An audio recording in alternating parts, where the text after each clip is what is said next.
Praise the Lord, praise the Lord, hallelujah, hallelujah। मेरे हिमाचल प्रदेश के सभी भाई बहनों को, मेरे भारत देश के सभी भाई बहनों को praise the Lord, praise the Lord, hallelujah, hallelujah, hallelujah। ओ यीशु मसीह, अब्बा फादर तेरी स्तुति हो, होली स्पिरिट आपकी स्तुति हो। धन्यवाद देते प्रभु जी इन सभाओं के लिए जिनके माध्यम से प्रभु जी हम दूर दूर के लोग नजदीक हो गए हैं लॉर्ड। ओ रबा खलारा शबा रबोरी बिदीरी बिशलारशो। ओ अबा फादर तेरी महिमा हो, तेरी महिमा हो, तेरी महिमा हो। सेनाओं के यहोवा तेरी महिमा हो। स्वर्ग और पृथ्वी के रचने वाले परमेश्वर आपकी महिमा हो। हमारी जिंदगियों को अपने हाथ में रखने वाले परमेश्वर आपकी स्तुति हो प्रभु जी। जाने कितनी यात्राएं करते हम, कितने खतरनाक रास्तों पे से गुजरते प्रभु जी, पर आपका आत्मा है, आपके स्वर्गदूत हैं जो हमारी रक्षा हिफाजत करते प्रभु जी। जीवन के उन कठिन मोड़ों पे, जीवन के उन कठिन रास्तों पे तेरा आत्मा हमारे साथ होता है, तेरा आत्मा हमारी रक्षा और रहनुमाई करता है। हम प्रभु आपको धन्यवाद धन्यवाद धन्यवाद धन्यवाद देते प्रभु। ओ ग्लोरी टू गॉड, हालेलुया। राजा तेरी स्तुति हो प्रभु जी। ओ अब्बा फादर, हम तुझसे इस बात के लिए जुड़े हैं प्रभु जी, तेरा इस बात के लिए शुक्रिया अदा करते प्रभु जी कि तूने हमसे ऐसी अब्दी मोहब्बत की प्रभु जी, ऐसा गहरा प्रेम किया प्रभु परमेश्वर। कि वचन कहता जब हम पापी ही थे, जब हम पापी ही थे तब प्रभु यीशु मसीह हमारे लिए मारा गया। जब हम दुश्मन ही थे, जब हम बैरी ही थे, जब हम तेरे साथ नहीं चल रहे थे प्रभु, हम अपने स्वभाव से उन बुराइयों को करते थे जो तेरे दिल को दुख पहुंचाती है, पर प्रभु जी उस समय में भी तूने हमसे नफरत नहीं की, हम पर क्रोध नहीं किया, हमको नरक की आग में नहीं भेजा प्रभु जी, पर तेरा शुक्र अदा करते प्रभु कि तूने हमसे ऐसी मोहब्बत की कि तूने हमारे खातिर अपने बेटे को बलिदान होने दिया प्रभु जी। तेरे क्रूस पे बलिदान से प्रभु यीशु मसीह के हमारे पाप क्षमा कर दिए गए हैं। हमसे जो तेरा बैर था वो मेल मिलाप में बदल गया है। वो अलग करने वाली दीवार को तूने अलग कर दिया, हमको तूने एक कर दिया प्रभु। प्रेज द लॉर्ड राजा। ओ रबा रखा लारशा। प्रभु हम तेरी स्तुति करते हैं ब्रदर मनीष अल्होत्रा के लिए प्रभु, वो बेथेल प्रेयर सेंटर के लिए प्रभु परमेश्वर, जहां से आज प्रभु हम खड़े होके तेरे नाम की हम तो सितारिश करने पा रहे हैं प्रभु परमेश्वर। हर एक जुड़ने वाले भाई बहन को तू प्रभु आशीष दे प्रभु। ओ प्रभु जी, जब इतनी मेहनत से प्रभु, इतनी तैयारियों के साथ इस टेक्नोलॉजी का उपयोग करते हुए प्रभु जी इस तरह की सेवाएं दी जा रही हैं, तो विनती करते बहुत तेरे लोगों को प्रभु जी उसमें जोड़िए प्रभु कि उसके द्वारा वो आशीषित हों, अपने अपने घरों में बैठे प्रभु, इस टाइम स्लॉट में वो जुड़े प्रभु जी, अपने मोबाइल्स को ट्यून करें प्रभु, उनको ट्यून करना आ जाए प्रभु जी, उनके पास इतना डेटा रहे प्रभु परमेश्वर, और उनको फेसबुक पे जुड़ना आ जाए प्रभु, कि हम सब मिल के प्रभु तेरे नाम की हम तो सितारिश कर सके, तो हमारी जिंदगियों से खुश हो सके प्रभु। हमारे अंदर वो कैरेक्टर ला प्रभु जी जो तुझको प्लीज कर सके, जो तुझको खुश कर सके प्रभु। हमारे जिंदगी के सारे ढिठाई के पापों को प्लीज लॉर्ड अपने लहू से धो के दूर कर दे, हमें एक नया मन दे दे। धन्यवाद देते हैं कल के उस भाई के लिए जिन्होंने आकर के आपके वचन का प्रचार प्रसार किया प्रभु, हमें इस बात को सिखाया कि प्रभु हमें नया करने जा रहा है। Lord is going to give us new life। ओ प्रभु उस बात के लिए धन्यवाद देते हैं प्रभु जी। सच में हमारे दिल में एक नई जिंदगी लिया प्रभु। पुरानी बातें समाप्त कर दे प्रभु, पुरानी कड़वाहट, पुराने दुख दर्द हमारी जिंदगियों से दूर होने पाए, हमारा पाप का जीवन पुराना मिटने पाए प्रभु, और हमारे जीवन में प्रभु एक नई जिंदगी आने पाए प्रभु परमेश्वर। हमारी जिंदगी की शुरुआत होने पाए जो मसीह में होने पाए, हम एक न्यू क्रिएशन होने पाए, नई सृष्टि बनने पाए प्रभु। ओ होली स्पिरिट, यीशु मसीह के नाम में हम आपसे प्रेयर करते प्रभु। Oh Holy Spirit, we pray humbly in the name of Jesus. Make us new creation. हमारी पुरानी बातों को धो दे प्रभु जी, नया बना दे प्रभु परमेश्वर। आज की संध्या के लिए हम धन्यवाद देते प्रभु जी, जब प्रभु जी फिर से हम ब्रदर मनीष के साथ में जुड़ पा रहे हैं प्रभु जी, उनके इस बेथेल प्रेयर सेंटर में जुड़ पा रहे हैं प्रभु परमेश्वर, एक नई आराधना में जा रहे हैं प्रभु। हमारे गीतों का गाना, हमारे हृदय का मनन, हमारी प्रार्थनाएं सब तुझे ग्रहण योग्य हो प्रभु परमेश्वर। वचन बहुतों की जिंदगियों के लिए आशीष का कारण होने पाए, हमारी जिंदगियों में काम करिए प्रभु जी। आपके पावन पवित्र हाथों में सौंपते हैं, आगे का पूरा 1 आवर आपके नाम पे हम रखते प्रभु जी। हमारे दिमाग को केंद्रित करें प्रभु, इस पे अधिक से अधिक लोग जुड़ सके प्रभु जी। हम सब एक मन हो के प्रभु तेरी आराधना कर सके, तो हमसे बोलो, बातचीत कर प्रभु। तेरा पवित्र आत्मा हमारे बीच में आए प्रभु जी, और प्रभु परमेश्वर तेरे पवित्र आत्मा से हम एकाग्रचित होके, एक मन होके, ओ प्रभु जी, हिमाचल प्रदेश की डलहौजी की इस कलीसिया के साथ मिल करके तेरी आराधना उपासना करना चाहते हैं। हमें स्वीकार कर प्रभु, हमें ग्रहण कर प्रभु जी, हमारी गंदगी को धो प्रभु। ये 1 आवर, ये 1 घंटा हमारी जिंदगियों के लिए एक अद्भुत आशीष का बनने पाए प्रभु जी, बहुत बड़ी आशीष का कारण बनने पाए, जिंदगियों में नई समझ आने पाए प्रभु। तेरे हाथों में सौंपते हुए इस विनती को हम अपने उद्धार करता प्रभु यीशु आपके पवित्र मीठे नाम में मांगते हैं, सुनिए और ग्रहण कीजिएगा। आमीन आमीन। बेथेल प्रेयर फेलोशिप के सभी ब्रदर्स एंड सिस्टर्स का हम प्रभु यीशु मसीह के नाम में स्वागत करते हैं आज की संध्या की इस मीटिंग में। मैं pastor Joy Matthew Madhya Pradesh Jabalpur से आपके बीच में आज आपकी खिदमत के लिए, ईश्वर की सेवकाई के लिए आपके बीच में उपस्थित हूं। धन्यवाद देता हूं पास्टर मनीष सलहोत्रा जी को, उनके उस ग्रुप को जिन्होंने आज मुझको अपने प्लेटफॉर्म पर सेवा करने का अवसर दिया। अब तक के सभी वक्ताओं ने हम सबकी जिंदगियों को आशीषित किया है, और मैं बिल्कुल निश्चित हूं कि प्रभु यीशु मसीह मुझे भी इस्तेमाल करेंगे और मेरे द्वारा भी आज की शाम आपकी जिंदगी में एक नई जिंदगी, नई समझ, नई चेतना को लेके आएंगे। विश्वास के साथ बैठिए, हृदय को दृढ़ करके बैठिए, अपनी बात की बातों को भूल जाइए। 1 घंटे के लिए दूसरे कामों को छोड़ दीजिए। हम 1 घंटा कॉन्सेक्रेट करें ईश्वर के सामने, प्रभु यीशु मसीह के सामने। हॉली स्पिरिट को आपके जीवन में, मेरे जीवन में काम करने दें। ये 1 आवर हमारी जिंदगी में एक नई आशीष लेके आने वाला है। प्रभु आप सबको अनुग्रह दे। जब हम गीत गाते हैं, भक्ति में आगे बढ़ते हैं, प्रभु का आत्मा आपके जीवन में काम करेगा। आइए हम आज की आराधना को आरंभ करते हैं। हमारी टीम मिलकर के आपके लिए, परमेश्वर की महिमा के लिए कुछ गीतों को प्रस्तुत करेगी, आराधना को करेंगे। जय प्रभु यीशु के।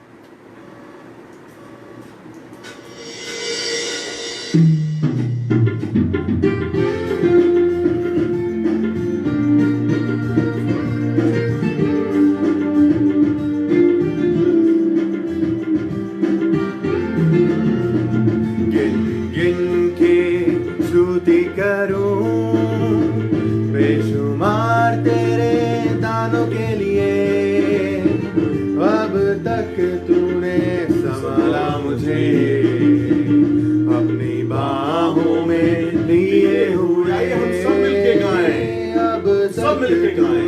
संभाला मुझे अपनी बाहों में लिए हुए,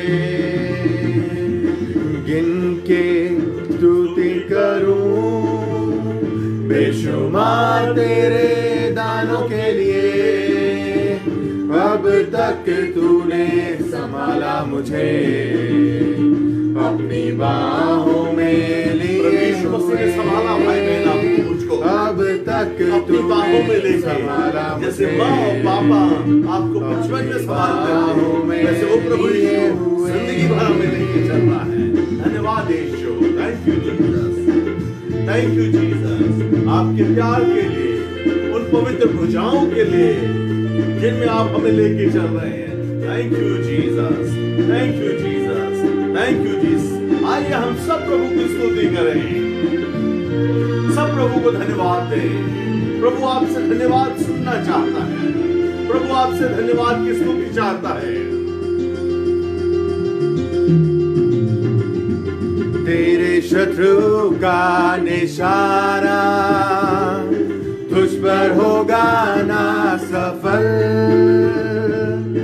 तेरे शत्रु का निशाना तुझ पर होगा ना सफल। आंखों की पुतली जैसे रो रखेगा तुझे हर पल, आंखों की पुतली जैसे वो रखेगा तुझे हर पल। गिन गिन के स्तुति करूं बेशुमार तेरे दानों के लिए, अब तक तूने संभाला मुझे, अपनी बाहों में लिए हुए, अब तक तूने संभाला मुझे, अपनी बाहों में लिए हुए। गिन गिन के स्तुति करूं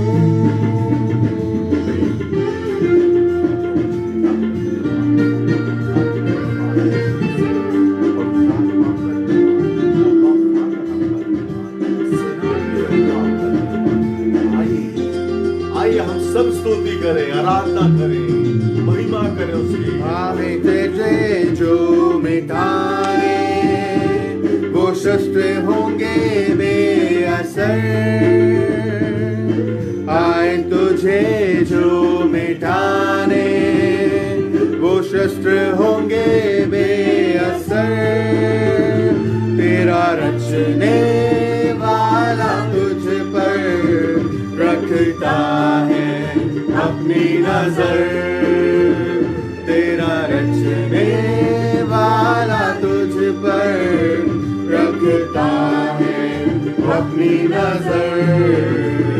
गिन गिन के स्तुति करूं बेशुमार तेरे दानों के लिए, अब तक तूने संभाला मुझे, अपनी बाहों में लिए हुए, अब तक तूने संभाला मुझे, अपनी बाहों में लिए हुए।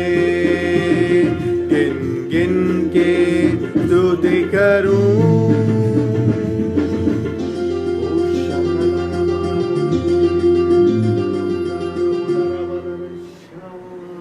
आइए हम और प्रार्थना करेंगे और आराधना में जाएंगे। Thank you Lord Jesus. प्रभु यीशु आपको धन्यवाद, तूने अपनी बाहों में लिए हुए हमको अब तक संभाला है। शत्रु का कोई भी निशाना हम पर सफल नहीं हुआ है, क्योंकि तूने हमारी रक्षा की है, क्योंकि तूने हमारे इन भाई बहनों को जो डलहौजी के क्षेत्र में और पूरे भारत में फैले हुए हैं, उनकी रक्षा करने वाला कोई और नहीं। अब्बा फादर आप हैं, यीशु नासरी आप हैं, होली स्पिरिट आप हैं। इसलिए हम दिल से कहते हैं प्रेज द लॉर्ड, हालेलुया। आपकी जय जयकार हो प्रभु। आपकी महिमा के लिए हम एक और गीत अर्पित करते हैं। हम सब भाइयों को बहनों को मोटिवेट करें, इंस्पायर करें प्रभु, कि हम सच्ची आराधना आपको अर्पित कर सकें, कि हमारी आराधना से आप खुश होने पाए प्रभु। आपकी प्रेजेंस हम सबके बीच में लेके आए, हम सबकी जिंदगियों को छुए प्रभु। आज की शाम मुबारक शाम होने पाए, हमारी जिंदगियों को बदलने वाली शाम होने पाए।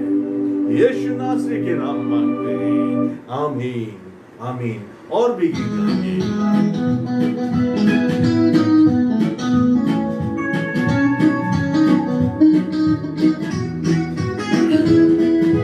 का धन्यवाद करूंगा, प्रभु का धन्यवाद करूंगा, उसकी संगति में सदा रहूंगा।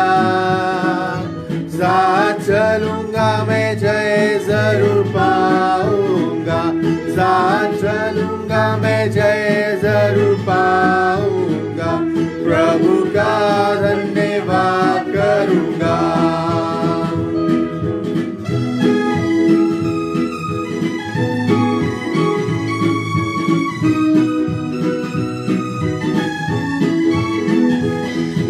देगी मुझे दुनिया कभी भी कोई सुख और शांति आराम, ना देगी मुझे दुनिया कभी भी कोई सुख और शांति आराम। मेरे यीशु के साथ संगति में सदा मिलती खुशी मुझको। मेरे यीशु के साथ, मेरे यीशु के साथ संगति में सदा मिलती खुशी मुझको।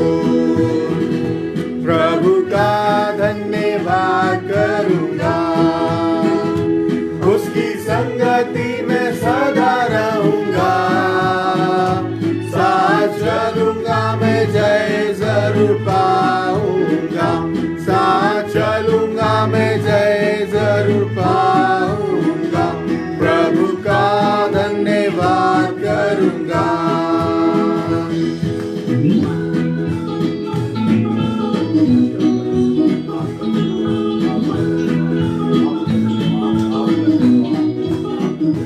मेरी जिंदगी की हर एक परेशानी में खुल जाता है आशा का द्वार।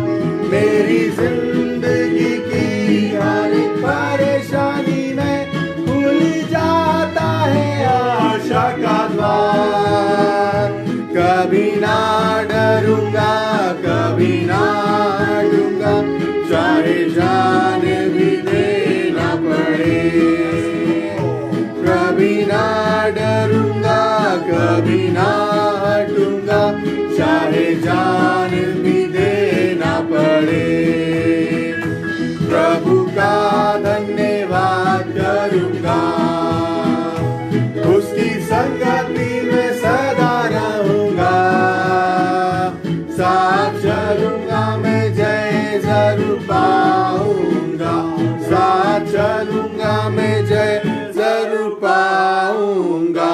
प्रभु का धन्यवाद करूंगा।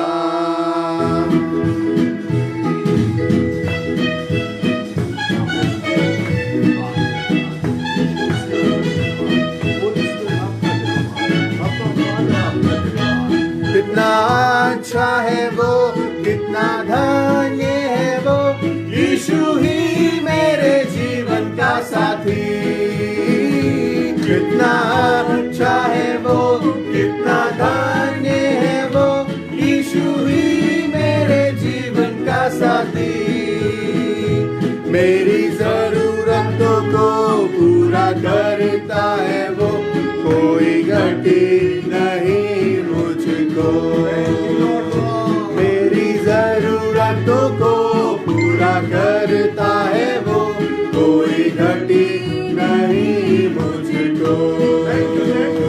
प्रभु का धन्यवाद करूंगा, उसकी संगति में सदा रहूंगा। साथ चलूंगा मैं जय जरूर पाऊंगा, साथ चलूंगा मैं जय जरूर पाऊंगा। प्रभु का धन्यवाद करूंगा।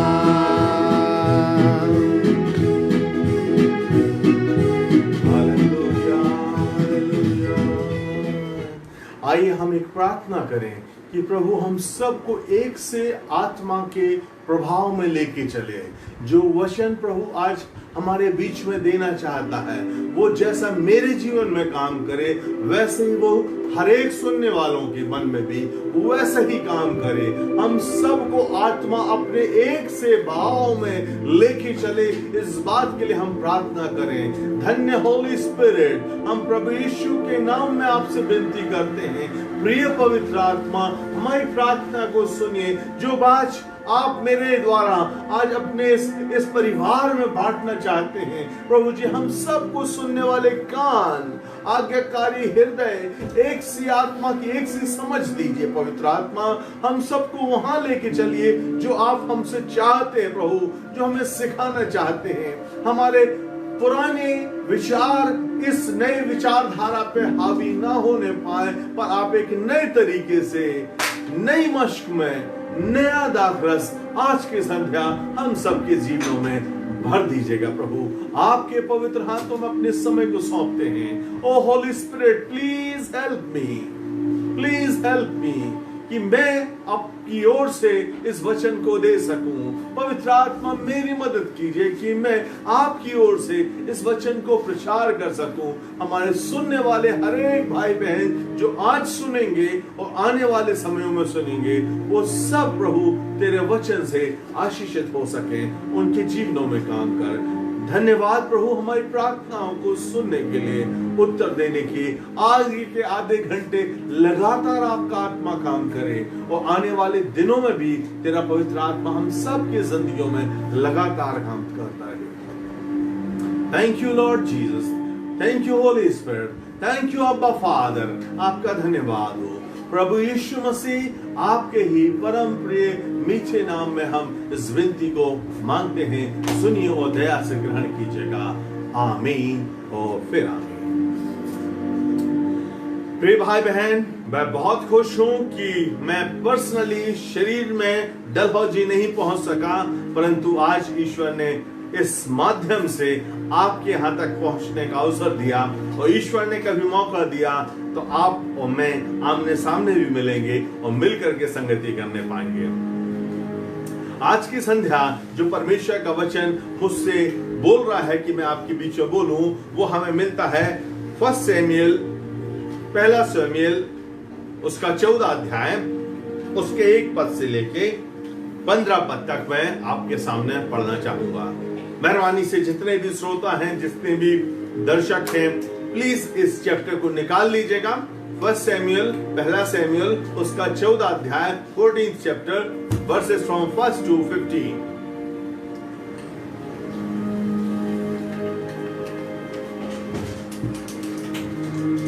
यहां इस प्रकार से लिखा हुआ है, हिंदी बाइबल में पढ़ रहा हूं आपके सामने। एक दिन शाऊल के पुत्र योनातान ने अपने पिता से बिना कुछ कहे अपने हथियार ढोने वाले जवान से कहा, हम उधर फलिस्तियों की चौकी के पास चलें। शाऊल तो गिवा की सीमा पर मिग्रोन में अनार के पेड़ के नीचे टिका हुआ था, और उसके संग के लोग कोई 600 थे। और एली जो शीलो में यहोवा का याजक था, उसके पुत्र पीनहास का पोता, और इकाबोद के भाई अहीतूब का पुत्र अहिया भी एपोद पहने हुए संग था। परंतु उन लोगों को मालूम न था कि योनातान चला गया है। पद 4, उन दर्रों के बीच में जिनसे होकर योनातान फलिस्तियों की चौकी को जाना चाहता था, दोनों ओर एक एक नुकीली चट्टान थी। एक चट्टान का नाम बोसेस और दूसरी का नाम सेने था। 5वां पद, एक चट्टान उत्तर की ओर मिक्सास के सामने और दूसरी दक्षिण की ओर गेबा के सामने खड़ी थी। पद 6 वर्स 6, तब योनातान ने अपने हथियार ढोने वाले जवान से कहा, हम उन खतना रहित लोगों की चौकी के पास जाएं, क्या जाने यहोवा हमारी सहायता करे, क्योंकि यहोवा के लिए कोई रुकावट नहीं है। हालेलुया। क्या जाने यहोवा हमारी सहायता करे, क्योंकि यहोवा के लिए कोई रुकावट नहीं, कि चाहे तो बहुत लोगों के द्वारा और चाहे थोड़े लोगों के द्वारा छुटकारा दे। 7th वर्स, उसके हथियार ढोने वाले ने उससे कहा, जो कुछ तेरे मन में हो वही कर, ये उधर चल, मैं तेरी इच्छा के अनुसार तेरे संग चलूंगा। 8, योनातान ने कहा, सुन, हम उन मनुष्य आकर अपने को उन्हें दिखाएं, यदि वे हमसे यूं कहें, हमारे आने तक ठहरे रहो, तब तो हम उसी स्थान पर खड़े रहें और उनके पास ना चढ़ें, परंतु यदि वे यह कहें, हमारे पास चढ़ आओ, तो हम यह जानकर चढ़ें कि यहोवा उन्हें हमारे हाथ में कर देगा, हमारे लिए यही चिन्ह होगा, हमारे लिए यही चिन्ह होगा। वर्स 11, 11वां पद, तब उन दोनों ने अपने को पलिस्तियों की चौकी पर प्रकट किया। तब पलिस्ती कहने लगे, देखो, इब्री लोग उन बिलों में से जहां वे छिपे थे निकले आते हैं। फिर चौकी के लोगों ने योनातान उसके हथियार ढोने वाले से पुकार कर कहा, हमारे पास चढ़ आओ, तब हम तुमको कुछ सिखाएंगे।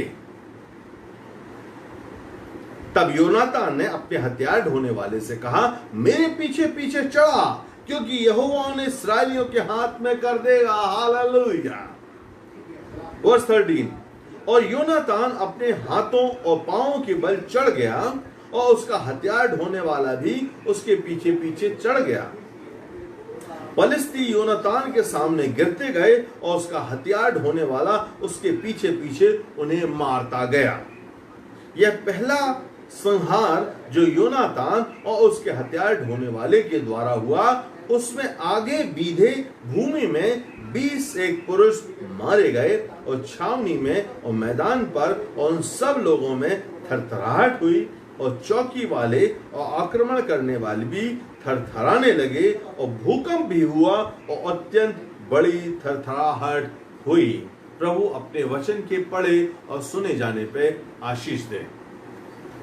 प्रिय मित्रों, इस विषय में पहले बैकग्राउंड की कुछ बात, आपको पृष्ठभूमि, उसका परिचय मैं आपको देना चाहता हूं। ये बात उस जमाने की है जब युद्ध आमने सामने हुआ करते थे। एक राजा दूसरे राजा के ऊपर हमला करता था कि उसके राज्य में कब्जा कर ले, दूसरा राजा तीसरे किसी अन्य राजा के ऊपर हमला करता था कि उसके राज्य पे कब्जा कर ले। पर यह कब्जा लेने वाले की बात नहीं थी। यहां अगर बाइबल में यह संदर्भ दिया गया है तो उसका कारण यह है कि ये जो पलिस्ती लोग थे जिनके ऊपर हमला करने के लिए परमेश्वर ने शाऊल को भेजा था, वो कारण था क्योंकि ये पलिस्ती जो लोग थे ये परमेश्वर की पवित्र व्यवस्था को नहीं पालन कर रहे थे। तरह तरह के गंदे पापों के द्वारा उन्होंने अपने देश को, अपनी जाति को, मनुष्य समाज को अशुद्ध कर दिया था, गंदा कर दिया था। जैसे आज हमारे बीच में कोरोना वायरस फैला हुआ है, उस समय भी कई प्रकार के वायरस फैले हुए थे और उन वायरस के कारण बीमारियां भी होती थी, लोग इन्फेक्टेड होते थे। और परमेश्वर चाहता था कि वो पाप को इस युद्ध के द्वारा समाप्त कर दे और एक नई पवित्र जाति को पैदा कर दे। और परमेश्वर उस पवित्र जाति के द्वारा अपनी महिमा करवाना चाहता था। आज के समय में हम कहें तो परमेश्वर हमसे ऐसा युद्ध तो नहीं चाहता है कि हम हथियार लें और दूसरों की हत्याएं करें। नहीं नहीं नहीं, ये परमेश्वर बिल्कुल नहीं चाहता है। पर परमेश्वर ये चाहता है कि हम लोगों के दिलों को जीत लें, उनकी जमीनों को नहीं, उनके जमीरों को जीत लें, उनकी जिंदगियों को बदल दें, उनकी जिंदगियों में ईश्वर की उस पवित्र व्यवस्था को ले आएं, उनके जीवनों को इतना सुंदर बना दें कि उनके जीवनों में जीवते परमेश्वर का मंदिर बन जाए, भवन बन जाए, परमेश्वर का पवित्र आत्मा उनकी जिंदगियों में रहने लगे। उस काम की जिम्मेदारी परमेश्वर ने आज आपके और मेरे कांधों, और परमेश्वर चाहता है कि हम उसमें लग जाएं, भिड़ जाएं, युद्ध स्तर पे काम करें और लोगों की जिंदगियों को बचाएं, उनको नरक में जाने से बचाएं, पाप से होने वाले दुष्प्रभाव से उनकी जिंदगियों को बचाएं और उनकी जिंदगियों को खूबसूरत बनाएं। धन्यवाद देता हूं कि कल की शाम वो भाई ने जो संदेश दिया, बहुत ही अच्छा संदेश दिया कि परमेश्वर हमारी मुरझाई हुई जिंदगियों को एक खूबसूरत गुलाब की तरह रंगों से भरना चाहता है, खुशबू से भरना चाहता है। हमारी जिंदगियों के द्वारा दूसरों को भी खुशहाल जिंदगी देना चाहता है। और वही बात कुछ लेके आगे आज आपके सामने प्रभु के वचन से मैं भी आ रहा हूं कि हमारे जिंदगी के द्वारा प्रभु ऐसा ही काम करना चाहता है। उसमें आप और मुझको लगने की जरूरत है प्रार्थना के साथ। हम अपनी शक्ति पे भरोसा करके ये नहीं कर सकते हैं। हम क्या हैं? मिट्टी के पात्र हैं, पानी का बुलबुला है, मैदान की घास के फूल के समान है जो आज है कल मुरझा जाएगी। पर आपको और मुझको प्रभु इस्तेमाल कर सकता है और आपके और मेरे द्वारा बहुतों की जिंदगियों को हरी भरी कर सकता है, बहुतों की जिंदगियों में मुस्कुराहट ला सकता है, बहुतों की जिंदगियों में पाप को दूर करके पवित्रता ला सकता है, बहुतों की जिंदगियों को इतना अच्छा बना सकता है कि वो परमेश्वर का आत्मा के उनमें निवास करे। आपको और मुझे आज की शाम संध्या में ईश्वर फिर से एक मौका दे रहा है। आज की शाम ईश्वर आपको और मुझको एक मौका दे रहा है कि अपने आप को हम अर्पित कर दें, प्रभु के हाथों में सौंप दें और हमारे द्वारा ईश्वर वो काम कर सके। तो आइए वापस हम योनातान की कहानी पे चलते हैं। इस फर्स्ट शमूएल, पहला शमूएल उसके 14 अध्याय पे चलते हैं। और ऐसा योनातान के जीवन से मैं 5 बातों को आपके सामने रखना चाहता हूं जिन्होंने मुझको आशीषित किया। वो निश्चित रूप से आज की शाम आपकी जिंदगियों को भी आशीषित करने जा रहे हैं और उसके बाद आपकी जिंदगी के मायने, आपकी जिंदगी के उद्देश्य, आपकी जिंदगी की दिशा बदलने वाली है। हालेलुया, आमीन। विश्वास के साथ बैठिएगा, विश्वास के साथ सुनिएगा। बात यह है कि युद्ध की बेला है। जैसे हमने आपके सामने पढ़ा, शाऊल राजा है इस्राएल देश का, उसका बेटा जवान है। ये एक पहाड़ के ऊपर बैठे हुए हैं, शत्रु दूसरे पहाड़ पे बैठे हुए हैं। कई दिनों से युद्ध चल रहा है, ना विजय मिल रही है, ना हार हो रही है, ना संधि हो रही है। निराशा के बादल छाए हुए हैं। अब कोई युद्ध भी नहीं करना चाह रहा है।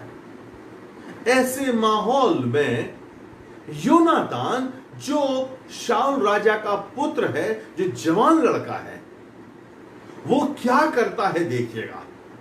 उसके जीवन में क्या होता है और उन 5 बातों को मैं आपके सामने रखूंगा। वो आपके जीवन को, मेरे जीवन को निश्चित रूप से आशीषित करेंगे। पहली चीज जो इस बड़े युद्ध में ये योनातान विचार कर रहा है और विश्वास कर रहा है, वो इस बात पे विश्वास करना छोड़ दे रहा है कि हमारे तीर से, हमारे तलवार से, हमारे वार युद्ध से कोई भी विजय या कोई भी कंक्लूजन, कोई भी निर्णय हो सकता है। वो कहता नहीं, it's not possible. Now Lord has to work. आइए हम परमेश्वर के ऊपर विश्वास करें। वो कह रहा है कि परमेश्वर की सामर्थ पे विश्वास करो, अपनी बुद्धि पे, अपनी शक्ति पे, अपनी वाणी पे, अपने कार्यों पे विश्वास ना करो, पर उस पे विश्वास करो जो हमारे जीवनों को इस्तेमाल कर सकता है। तो पहली बात वो कहता है कि परमेश्वर की सामर्थ पे विश्वास करो। देखिए 6वां पद पढ़ते हैं। पहला शमूएल 14 अध्याय 6वां पद, फर्स्ट शमूएल 14 चैप्टर 6th वर्स। वो कहता है, तब योनातान ने अकेले में, पूरी टीम को नहीं ले रहा है, पूरी सेना को नहीं ले रहा है, केवल अपने एक साथी को जो उसका युद्ध का सामान ले जाने वाला है उसको लेता, उससे कहता है, तब योनातान ने अपने हथियार ढोने वाले जवान से कहा, कम लेट्स गो, हम उन खतरा है रहित लोगों की चौकी के पास जाएं, क्या जाने यहोवा हमारी सहायता करे, क्योंकि यहोवा के लिए कोई रुकावट नहीं कि चाहे बहुत लोगों के द्वारा चाहे थोड़े लोगों के द्वारा छुटकारा दे। छुटकारा नहीं मिल रहा है, छुटकारा नहीं मिल रहा है। अब हम भीड़ को छोड़ दें, अब हम अकेले चलें, अब हम परमेश्वर पे विश्वास करके चलें। और वो कहता है क्या जाने, क्योंकि परमेश्वर के लिए कोई रुकावट नहीं है कि बड़ी भीड़ के द्वारा विजय दे या केवल 2 लोगों के द्वारा दे। और प्रभु यीशु मसीह यही कहते हैं, जब पृथ्वी पे किसी भी बात के लिए 2 जन एक मन के हो जाए, 2 जन एक मन के हो जाए, तो वो बात उनके लिए पृथ्वी पर हो जाएगी। हर एक इम्पॉसिबल वर्क भी पॉसिबल हो जाएगा जब 2 जन एक मन के हो जाएं। मैं धन्यवाद देता हूं ब्रदर मनीष के लिए कि वो अपने साथ में ऐसे लोगों को लेना चाह रहे हैं जो उनके साथ एक मन के हो जाएं, ताकि हम इस भारत में पवित्रता का राज्य, परमेश्वर का राज्य ला सकें। भाई, परमेश्वर ऐसा करने जा रहा है। हम बस ये है परमेश्वर की सामर्थ में विश्वास करें। यहां पे लिखा यहोवा के लिए कोई रुकावट नहीं है, बहुतों के द्वारा या थोड़ों के द्वारा। तो हम 2 जन मिलके चलते हैं और 2 जन मिलके काम करेंगे।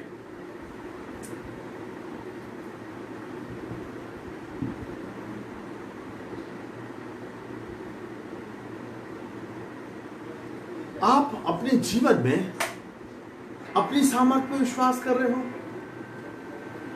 आप अपने जीवन में अपना बहुत अच्छा गिटार बजा सकते हैं, कीबोर्ड बजा सकते हैं, अच्छी प्रीचिंग कर सकते हो, आपकी लैंग्वेज अच्छी है, उसके ऊपर विश्वास कर रहे हो? या इस बात पर विश्वास कर रहे हो कि ना तो बल से ना शक्ति से पर परमेश्वर के आत्मा के द्वारा होगा? परमेश्वर करेगा, परमेश्वर आपको और मुझको इस्तेमाल कर सकता है। प्रिय मित्रों, हमें परमेश्वर की सामर्थ्य पर विश्वास करना है। एक उदाहरण आपके सामने पढ़ना चाहता हूं, दूसरा इतिहास उसका 14 अध्याय, दूसरा इतिहास उसका 14 अध्याय और उसके 11 पद को, दूसरा इतिहास 14 अध्याय उसका 11 पद पढ़ूंगा आपके सामने। यहां पे लिखा हुआ है, तब आसा एक राजा हुआ। आसा कहता, आसा ने अपने परमेश्वर यहोवा की यो दुहाई दी, हे यहोवा, जैसे तू सामर्थी की सहायता कर सकता है वैसे ही तू शक्तिहीन की भी सहायता कर सकता है। जैसे तू सामर्थी की सहायता कर सकता है वैसे ही तू शक्तिहीन की भी सहायता कर सकता है। सुनने वाले हर एक भाई बहन से मैं कहना चाहता हूं कि आप अपने आप को कितना भी शक्तिहीन समझ रहे हो, पर आप याद रखिए कि परमेश्वर शक्तिहीन की भी वैसी ही सहायता कर सकता है जैसे किसी बलवान की सहायता कर सकता है। इसलिए उस गीत को याद रखिए, जब मैंने सोचा मैं निर्बल हूं तब प्रभु यीशु ने मुझसे कहा, शक्ति देने वाला, सामर्थ देने वाला मैं तेरे साथ हूं। शक्ति देने वाला, सामर्थ देने वाला मैं तेरे साथ हूं। जब आप सोच रहे हो कि आप शक्तिहीन हो, आप कमजोर हो, आप कह रहे प्रभु मैं क्या कर सकता हूं, मैं तो कमजोर हूं, मेरे पास बड़ी टीम नहीं है, ढेर लोग नहीं है, जैसे किसी और की बड़ी मिनिस्ट्री है वैसी मेरे पास। कितने लोग हैं प्रिय मित्रों जो बड़ी भीड़ के बाद भी अकेले होते हैं, परंतु जो अकेले हैं और अगर वो परमेश्वर के साथ में हैं तो वो हीरो है। किसी ने कभी बहुत ही अच्छा कहा, without Christ you are just zero, but with Christ you are hero. आप प्रभु के साथ हीरो हो। तो आशा भी, राजा आशा भी यही कहता है कि हे प्रभु, जैसे तू सामर्थी की सहायता कर सकता है वैसे ही तू निर्बल की भी सहायता कर सकता है। हे हमारे परमेश्वर यहोवा, हमारी सहायता क्यों, क्योंकि हमारा भरोसा तुझी पर है और तेरे नाम का भरोसा करके हम इस भीड़ के विरोध में आए हैं। प्रिय मित्रों, भारत देश में 125 करोड़ लोग रहते हैं। आप जहां पे रहते हो वहां भी लाखों लोग रहते हैं। आप अकेले ही होंगे जो प्रभु की पवित्रता का झंडा लेके खड़े हुए हैं। मत हिम्मत हारिए, मत निराश होइए। आपके साथ आपका परमेश्वर है, उसका नाम है Immanuel. God is with us. परमेश्वर आपके साथ है और आप अकेले नहीं। दाऊद के, योनातान के जीवन से पहली बात जो हम सीखते हैं, अपने सामर्थ्य पे नहीं, परमेश्वर की सामर्थ्य पे भरोसा कीजिए। फिर से आते हैं 1 शमूएल 14 अध्याय में, 1 शमूएल 14 अध्याय में फिर से आते हैं। दूसरी बात जो उसके जीवन से सीखते हैं, काम कितना भी बड़ा क्यों ना हो, काम कितना भी कठिन क्यों ना हो, हम परमेश्वर की सामर्थ्य पर विश्वास करेंगे तो निश्चित रूप से हम सफलता को प्राप्त करेंगे। इसीलिए दूसरी बात वो कहता है कि हमें परमेश्वर की इच्छा को जानने का प्रयास करना चाहिए। प्रिय मित्रों, दूसरी बात कि हमें परमेश्वर की इच्छा को जानने का प्रयास करना चाहिए, क्योंकि हर बार प्रभु का एक ही तरीका नहीं होता है काम करने का। हर बार प्रभु का अलग अलग तरीका होता है। नए नियम से, सुसमाचारों से मैं एक उदाहरण देना चाहता हूं। क्या प्रभु यीशु मसीह ने सभी अंधों को आंख को छू के चंगा कर दिया? सभी को आंखों में थूक के अंधा कर दिया? क्या सभी को सीलों को कुंड में धोने के द्वारा शुद्ध कर दिया, चंगा कर दिया, या सबके लिए अलग अलग तरीका अपनाया था? दूसरा उदाहरण देना चाहता हूं। इस्राएल की भीड़ को जब वो प्यासी थी और 6 लाख से अधिक लोग थे और उनके जानवर अलग थे, इतने लोगों को पानी पिलाने के लिए प्रभु ने पहली बार तो मूसा से कहा, जा और चट्टान के ऊपर जाके छड़ी मार। छड़ी मारने के लिए कहा कि बोलने के लिए कहा? छड़ी मारने के लिए कहा। पर दूसरी बार परमेश्वर ने यह नहीं कहा कि जाके छड़ी मार, दूसरी बार कहा उससे चट्टान से जाके बोलना। परमेश्वर का हर बार काम करने का तरीका फर्क होता है। और आप भी जहां हैं और आपके सामने जो लक्ष्य है, आपके सामने जो बड़ी भीड़ है, जो बड़ा काम है, उसको करने के लिए भी परमेश्वर की इच्छा को जानने का प्रयास कीजिए। कहिए, हे परमेश्वर, मुझे तेरा सा मन दे, तेरी सी बुद्धि दे, तेरी सी समझ दे कि मैं तेरी इच्छा को जान सकूं और जो तेरा काम है उसको मैं अपने हिसाब से नहीं, तेरी योजना के अंतर्गत कर सकूं, तेरे तरीकों से कर सकूं। परमेश्वर की इच्छा को जानने का प्रयास करना है। देखिए, अपन पढ़ते 14 अध्याय 8 से 10 पद को योनातान के जीवन से जोड़ने की कोशिश कर रहा हूं। योनातान जो जवान लड़का था, उसके जीवन से जोड़ने की बात कर रहा हूं। पहली बात हमने सीखी परमेश्वर की सामर्थ्य पर विश्वास करना। दूसरी बात सीख रहे हैं कि परमेश्वर की इच्छा को जानने का प्रयास करना। 8 से 10 पद में लिखा, योनातान ने अपने साथी से कहा, सुन, हम उन मनुष्यों के पास जाकर अपने आप को उन्हें दिखाएं। यदि वे हमसे यूं कहें, हमारे आने तक ठहरे रहो, तब तो हम उसी स्थान पर खड़े रहेंगे, उनके पास ना चढ़ें। परंतु यदि वे ये कहें, हमारे पास चढ़ आओ, तो हम ये जानकर चढ़ें कि यहोवा उन्हें हमारे हाथ में कर देगा, हमारे लिए यही चिन्ह होगा। प्रिय मित्रों, हमको परमेश्वर की इच्छा को जानने के लिए अनुभव से प्राप्त करना है। रोमियो 12 अध्याय में लिखा हुआ है, और परमेश्वर की इच्छा को अनुभव से मालूम करते रहो। हम कहें, प्रभु मैं इस तरीके से कर रहा हूं, अगर ये तेरी इच्छा के अनुसार हो तो मुझको इसमें सफलता देना, यदि ना हो तो प्रभु उस समय मेरे लिए कोई नया रास्ता खोलना कि मैं नए तरीके से तेरे काम को कर सकूं। और प्रभु हो सकता है आपको एक नया रास्ता दे दे, नए रास्ते से उसकी सेवा को करने लगे, और परमेश्वर आपके द्वारा उस काम को कराएगा। तो परमेश्वर की इच्छा को जानने का प्रयास करें। आपको याद होगा अब्राहम का सेवक एलियाजर, उसको एक जिम्मेदारी दी जाती है अब्राहम के द्वारा, जा और जाकर के मेरे बेटे के लिए एक सही, उससे मेल खाने वाली उपयुक्त बहू लेके आ। और वो जाके क्या प्रार्थना करता है, हे प्रभु जी, इस कुएं के पास मैं खड़ा हूं, मेरे इतने सारे ऊंट हैं, मैं प्रार्थना करता हूं प्रभु, जो स्त्री तूने मेरे स्वामी के पुत्र के लिए रखी हो, उस स्त्री को मेरे सामने ला और इस रीति से प्रकट कर कि जो भी स्त्री आएगी उससे मैं कहूंगा मुझे पानी पिला, और वो कहे ले पी ले, और मैं तुझे तो पिलाऊंगी पर इतनी मेहनत करूंगी कि तेरे ऊंटों को भी पानी पिलाऊंगी। मतलब मेहनती बहू, और उसके बाद मेरे इन शब्दों के अनुसार अगर वो कहेगी तो मैं जान जाऊंगा कि तेरी योजना के अनुसार है। प्रिय मित्रों, कई साल पहले की बात है, मैंने अपने जीवन में शादी करने का निर्णय लिया। बहुत सारी युवतियां मेरे सामने आ रही थी। मैंने भी एक निर्णय लिया। मैंने कहा प्रभु, मैं चाहता हूं कि मेरे जीवन में जो भी लड़की आपने रखी है, अगर वो मुझको टाई देती है गिफ्ट में, नहीं चाहिए। जो मुझको कोई और संसारिक गिफ्ट देती है, मुझे नहीं चाहिए। मुझे वो लड़की चाहिए जो मुझको आके कहे मैं तुमको एक बाइबल देती हूं, वो बाइबल भी एक ऐसी बाइबल जो कि गोल्डन पेजेस की है, लेदर बाउंड है।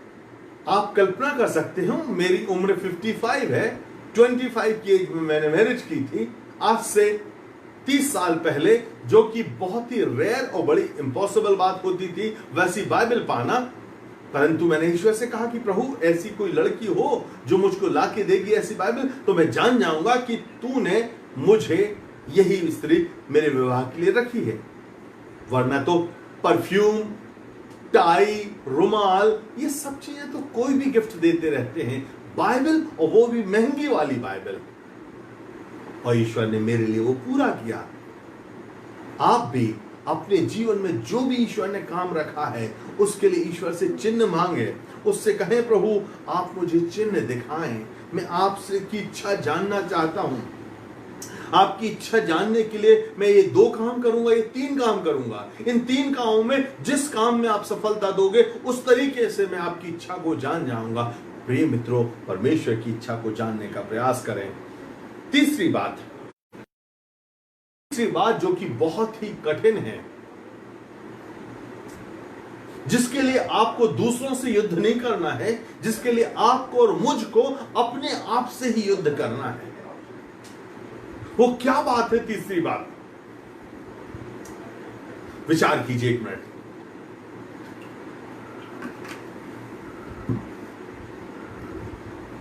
तीसरी बात क्या है?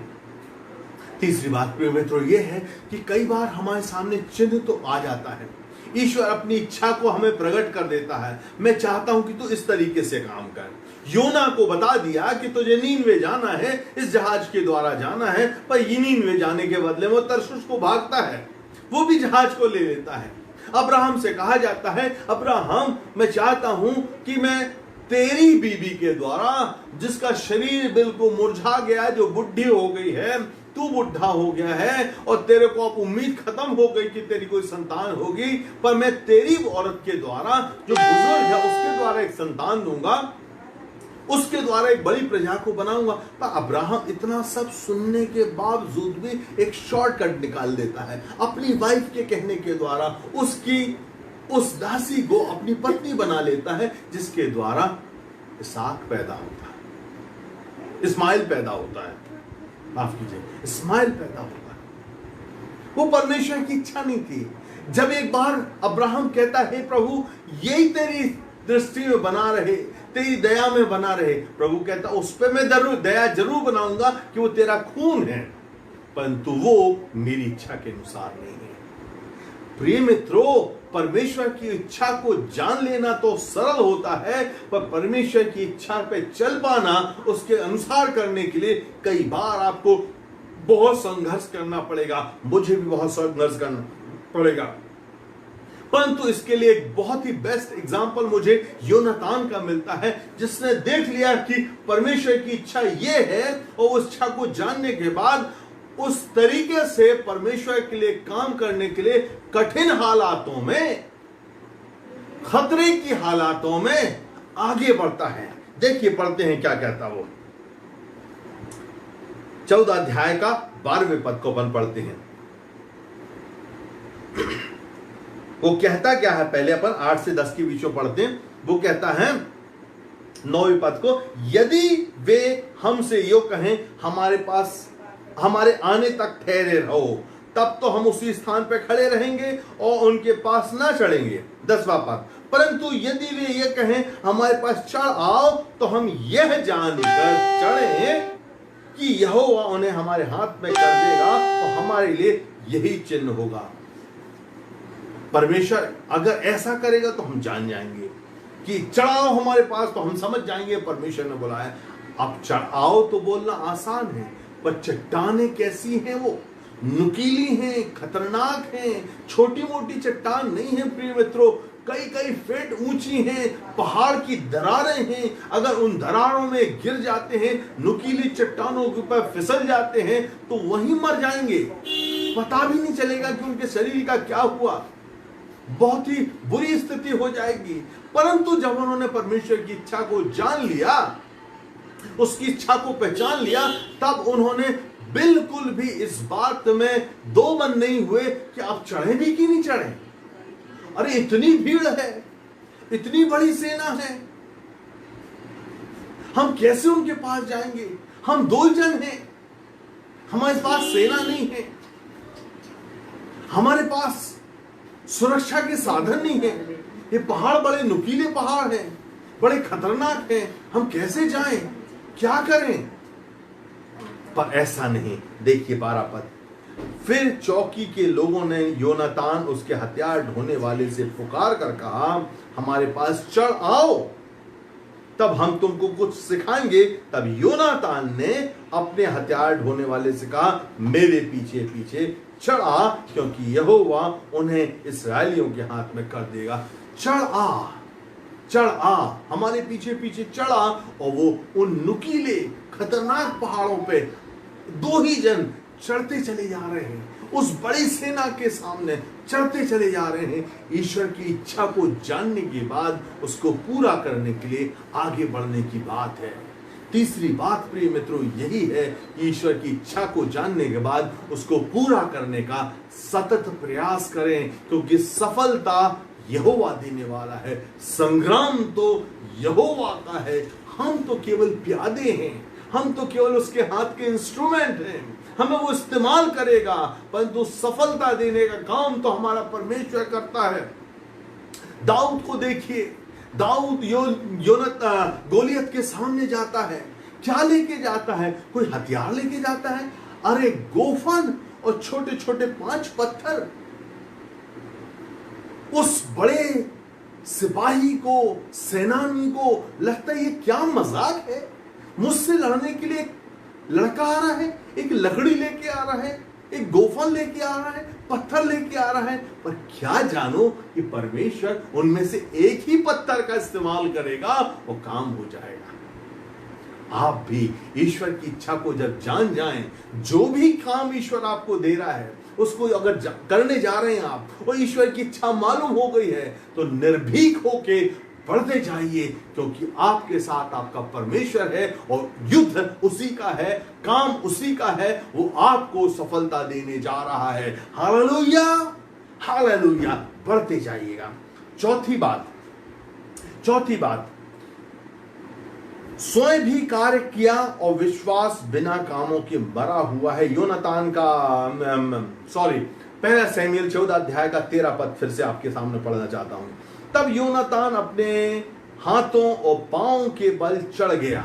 वहां पे चढ़ना केवल उन चट्टानों पे पैरों के सहारे नहीं होना था, लटकना था। एक से पांव पकड़ा रहे हैं, दूसरे से लटक रहे हैं, पांव का सहारा भी ले रहे हैं, हाथ का भी सहारा ले रहे हैं, चट्टानों के ऊपर चढ़ रहे हैं। और लिखा हुआ है, योनातान अपने हाथों पांव के बल चढ़ गया, उसका हथियार ढोने वाला भी उसके पीछे पीछे बनना चाहते हैं। प्रिय मित्रों, तो केवल आपको रास्ता नहीं दिखाना है, आपको केवल कमांड नहीं करना है। प्रिय मित्रों, ईश्वर के लिए अगर आप काम करना चाहते हो तो खुद भी काम करना पड़ेगा प्रिय मित्रों, खुद भी काम करके दिखाना पड़ेगा। योनातान ने उस सेवक से नहीं कहा कि तू चढ़ जा, पर मैं भी तेरे साथ, और आगे आगे योनातान चल रहा था। यीशु मसीह की कहानी को भी याद कीजिए, जब यरूशलेम की ओर जा रहे हैं और जब यीशु मसीह ने बता चुके हैं कि हम यरूशलेम जा रहे हैं, मनुष्य का पुत्र वहां पकड़वाया जाएगा, उसको ठट्ठों में उड़ाया जाएगा, क्रूस पे चढ़ा करके मार डाला जाएगा, तो चेले कहते वहां जाने की जरूरत क्या है। जब वो डरे हुए थे, भयभीत थे और यीशु मसीह के बगल में ना चल के पीछे पीछे भाग रहे थे, तो लिखा यीशु मसीह उनके आगे आगे चलता गया, आगे आगे चलता गया। आपसे और मुझसे भी प्रभु ऐसी ही लीडरशिप चाहता है, ऐसी ही अगुवाई चाहता है। चाहे काम सरल हो, चाहे काम कठिन हो, चाहे काम महान हो, चाहे काम सामान्य हो, हमको लीडर बनके आगे चलना है और आगे चल करके काम करना है। चौथे पद को भी मैं आपके सामने पढ़ता हूं। यहां पे लिखा 14:4 में, 1 शमूएल 14:4, उन दर्रों के बीच में जिनसे होकर योनातान पलिस्तियों की चौकी को जाना चाहता था, दोनों ओर एक एक नुकीली चट्टान थी। नुकीली चट्टान, जैसा मैं आपको पहला बता चुका हूं, बहुत ही डेंजरस, खतरनाक चट्टान है। उन पे गिरने से भी आपकी मृत्यु हो सकती है, परंतु नहीं, परमेश्वर ने हमें सिग्नल दे दिया है, अपनी इच्छा बता दी है। अब हम मरने वाले नहीं हैं, अब हम काम पूरा करके ही आने वाले हैं। परमेश्वर हमको कार्य में सफलता देने वाला है। परमेश्वर की इच्छा को जानने के बाद प्रिय मित्रों, हमें आगे आगे बढ़ना है और काम करना है। और बोसेस और सैनी चट्टान के विषय में किसी दिन और बताऊंगा कि ये कैसी चट्टानें थी, कैसी हालात में थी, और उनमें योनातान आगे चल रहा है। पांचवी और अंतिम बात बोल करके हमारे लिए बहुत कुछ करता है। जब इन 4 बातों को आप अपने जीवन में करोगे, इन 4 बातों को अपने जीवन में करोगे, तो 5वीं बात परमेश्वर आपके लिए करेगा। 5वीं बात परमेश्वर आपके लिए करेगा। क्या करेगा? आइए देखते हैं। इसी का 15वां पद देखते हैं। 1 शमूएल 14 अध्याय का 15 पद पढ़ते हैं। यहां पे लिखा हुआ है, और छावनी में 14 पद से पढ़ता हूं, 14 से यह पहला संहार जो योनातान उसके हथियार ढोने वाले के द्वारा हुआ, उसमें आगे आधे बीघे भूमि में 20 एक पुरुष मारे गए, और छावनी में और मैदान पर उन सब लोगों में थरथराहट हुई, और चौकी वाले और आक्रमण करने वाले भी थरथराने लगे, और भूकंप भी हुआ, और अत्यंत बड़ी थरथराहट हुई। ये थरथराहट कहां से हुई? ये घबराहट कहां से हुई? ये मारामारी कहां से हुई? क्या 2 आदमी इतनी बड़ी सेना को मार सकते हैं? नहीं प्रिय मित्रों, ये परमेश्वर का दूत आ गया था। जब इन जवानों ने निर्णय लिया कि हम तेरे लिए खड़े होंगे, तेरे लिए काम करेंगे, तब परमेश्वर का अदृश्य दूत, वो स्वर्गदूत जो दिखाई नहीं देता है, वो उनके साथ हो लिया और उनके लिए काम करने लगा। परमेश्वर ने स्वर्ग से आदेश दे दिया, ये मेरे लोग हैं, ये मेरे काम के लिए खड़े हैं, ये जाके लोगों के जीवनों को बदलना चाहते हैं, ये लोगों की जिंदगियों के जीवन में काम करना चाहते हैं, लोगों के जीवनों को परिवर्तित करना चाहते हैं, नया बनाना चाहते हैं। चलो अब मैं शांत नहीं बैठूंगा। जब ये जाग ही रहे हैं इतने कड़े निर्णय के साथ, पक्के इरादों के साथ, मैं अपनी स्वर्ग की सेना को इनके साथ भेजता हूं। प्रिय मित्रों, जब आप खड़े हो जाओगे प्रभु के लिए, तो परमेश्वर का दूत, परमेश्वर के सेना आपके लिए खड़ी हो जाएगी और आपके साथ मिलकर के ऐसा बड़ा काम करेगी जिसकी आप कल्पना भी नहीं कर सकते हैं। जकरिया उसका 14 अध्याय 12-13 पद मैं आपके सामने पढ़ना चाहता हूं। जकरिया उसका 14 अध्याय का 12 और 13 पद, यहाँ पे बहुत ही आनंददायक बात हमारे लिए लिखी है, उसको मैं आपके सामने पढ़ करके अपनी बात को विराम करूंगा। जकरिया 14th चैप्टर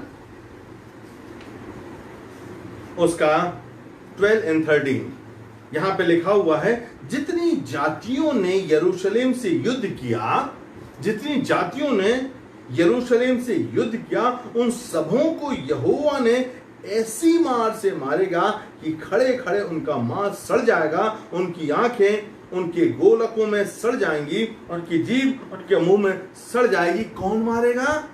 क्या लिखा है? यह लिखा, उन सबों को यहोवा, उन सबों को यहोवा ऐसी मार से मारेगा। और 13 पद में लिखा, उस समय यहोवा की ओर से उनमें बड़ी घबराहट बैठेगी और वे एक दूसरे के हाथ को पकड़ेंगे, एक दूसरे पर अपने अपने हाथ उठाएंगे। जब आप खड़े हो जाएंगे परमेश्वर के लिए, जब मैं खड़ा हो जाऊंगा परमेश्वर के लिए, तो परमेश्वर भी आपके साथ खड़ा हो जाएगा आत्माओं को जीतने के लिए, आत्माओं को बदलने के लिए, पवित्र और धर्मी राज्य लाने के लिए, परमेश्वर के राज्य को इस धरती पे लाने के लिए। आइए हम खड़े हो जाएं प्रभु के लिए और योनातान के जीवन से इन शिक्षाओं को ग्रहण करें। प्रभु आप सबको आशीष दे, आपके जीवनों में प्रभु एक नई सामर्थ भरे, उसके पवित्र आत्मा के द्वारा, उसके पवित्र वचनों के द्वारा प्रभु आपको आशीषित करे। भाइयों बहनों, जीवन में और अवसर मिलेगा तो दोबारा आपके बीच में आऊंगा और दोबारा प्रचार करूंगा। आज के लिए मैं यहीं रुकना चाहता हूं। आइए अपनी आंखों को बंद करें, सरों को झुकाएं, और जो लोग चाहते हैं कि प्रभु मैं खड़ा होना चाहता हूं आपके लिए, मैं खड़ी होनी चाहती हूं आपके लिए काम करना चाहता हूं, बड़ी भीड़ के सामने हम 2 ही लोग हैं, तू सबकी सहायता कर सकता है।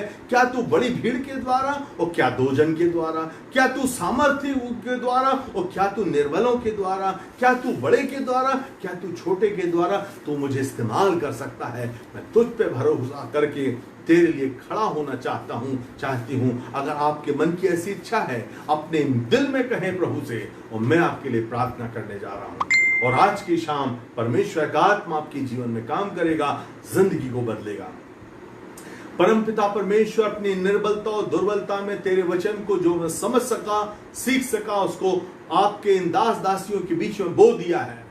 प्रभु मैं विनती करता हूं कि तेरा पवित्र आत्मा इन वचनों को उनके दिल की गहराई में लेके जाए, उनकी जिंदगियों को बदल दे, और तेरे पवित्र साम्राज्य के लिए, तेरे राज्य को लाने के लिए, लोगों की जिंदगियों को पाप के गर्त से निकाल के स्वर्ग में पहुंचाने के लिए प्रभु जी एक बड़ी सेना को खड़ी कर, और निर्बलों को भी बलवान बना प्रभु जी, थोड़े लोगों को एक बड़ी सामर्थ्य जाति बना प्रभु जी।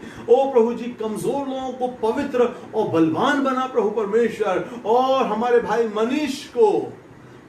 मनीष सल्होत्रा को, उनके साथ में जुड़े हुए हर एक विश्वासियों को बलवान बना प्रभु, अपने पवित्र आत्मा से भर, अपने पवित्र वचनों से भर, और उनकी जिंदगियों को अपने राज्य और महिमा के लिए बहुतायत से इस्तेमाल कर। मुझे और मेरे क्षेत्र में भी मेरे लोगों को प्रभु अपनी दया से, अपनी सामर्थ्य से भर के इस्तेमाल कर प्रभु जी। हम सब अपने जीवनों को तेरे हाथों में सौंपते हैं, हम पर रहम कर, दया कर, अपने जीवनों को तेरे हाथों में सौंपते हुए इस प्रार्थना को बड़ी विनम्रता के साथ अपने उद्धारकर्ता जी उठे हुए प्रभु यीशु मसीह के पावन और सामर्थी नाम में होकर के मांगते हैं। सुनिए और ग्रहण कीजिएगा। आमीन और फिर आमीन।